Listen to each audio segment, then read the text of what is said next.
You know that feeling when you're absolutely 100% certain about a memory, only to find out you were completely wrong?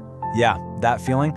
It isn't just you. It's actually a fundamental feature of how our brains are wired. We're about to dive deep into the world of memory glitches, where our own minds can be the most creative and unreliable storytellers. So let's just get right to it with the biggest question of all. Can you really trust your own memory? I mean, we all have that one cherished childhood memory that feels as vivid as yesterday. But what if I told you it might be a beautiful piece of fiction that your brain wrote for you? Let's find out why. All right, to even start cracking this mystery, we've got to understand the basic rules in the game. And the biggest rule, the one you have to get, is this. Your memory is not a video camera. It's not just recording the events of your life. The truth is so much weirder and way more creative than that. Okay, so here's the absolute key to understanding all of this.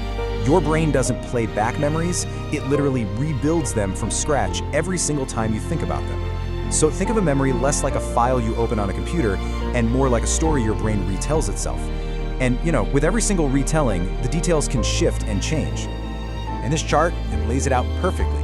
A camera gives you a literal, unchanging recording of a scene. Your brain, though, is doing something else entirely, a creative reconstruction. See, its goal isn't perfect pixel-for-pixel accuracy.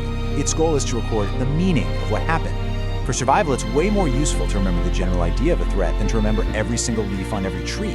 Our memory is built to help us predict the future, not perfectly play back the past. And that's what makes it so incredibly changeable.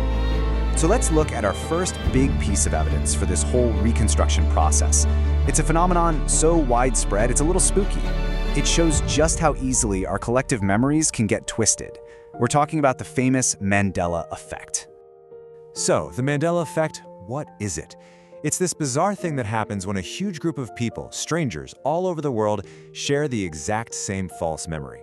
It actually gets its name from the widespread but totally incorrect memory that Nelson Mandela died in prison back in the 1980s, when, of course, he was actually released and became the president of South Africa. Sound a little out there? Well, think about these. Millions of people would bet their life savings that Pikachu's tail has a black tip, but nope, it's always been solid yellow. Or how about this one? How do you spell KitKat? A lot of us remember a hyphen in there, kit-cat, but there isn't one. These are classic examples of our brains just filling in details that feel right, creating a mass-level false memory.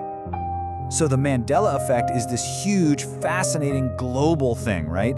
But these glitches, they're not just out there in the world. They happen to us, on a personal level, pretty much every single day. Let's look at a few case files from your very own mind. First up, that super weird, eerie feeling of deja vu. You've totally felt this, right? You walk into a room for the very first time, and bam, you get this overwhelming sensation that you've been there, done that.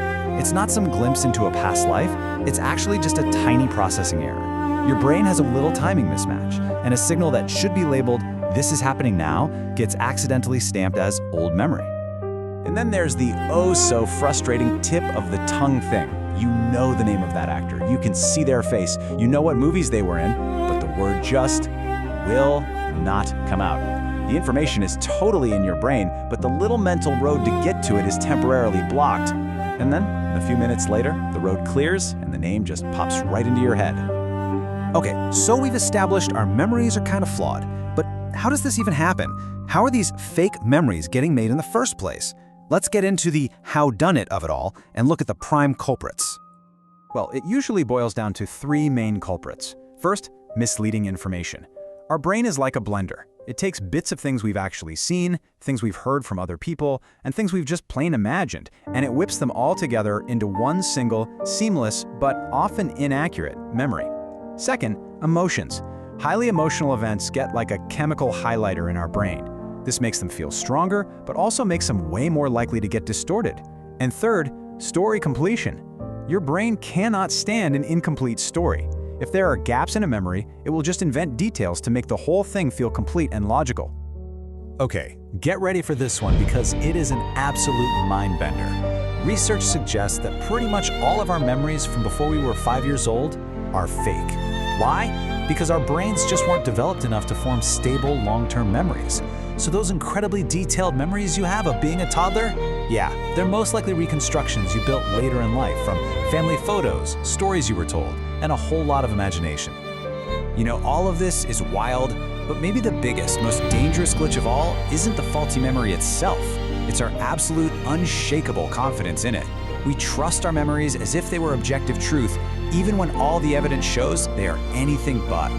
And if you need some cold, hard data to prove it, here it is. Research shows that every single time you recall a memory, it can change by 10 to 50%. Just let that sink in. Every time you remember something, you are actively rewriting it. Over time, a memory can become completely different from what actually happened. So, okay, our memories are faulty, they're malleable, they're unreliable. From an engineering standpoint, this seems like a terrible design, right? A total mess. But from a human perspective, what if it's actually genius? Let's get to the final twist and find out the surprising purpose behind this whole imperfect system. This is where we flip the whole thing on its head. Let's reframe this entire explainer with just one question. What if all these memory glitches we've been talking about, what if they aren't bugs at all? What if they are, in fact, essential features of a healthy mind? And here it is, the motive. The reason behind it all. Your brain edits your past to protect your present. This so-called imperfect system is actively working to fade the sharp, painful edges of bad memories while it enhances the warmth and joy of the good ones. It softens details and fills in gaps to help you stay mentally stable and build a life story that feels coherent and positive. Your brain isn't a liar, it's a curator, and its job is to take care of you. And that really brings us to the final and maybe most important takeaway here. Our memories were never designed to be a perfect record of the past. They're designed to be a useful guide for the future. So in the end, we live by the feeling of our memories, not their accuracy. And that, as it turns out, is not a glitch at all. It's the entire point.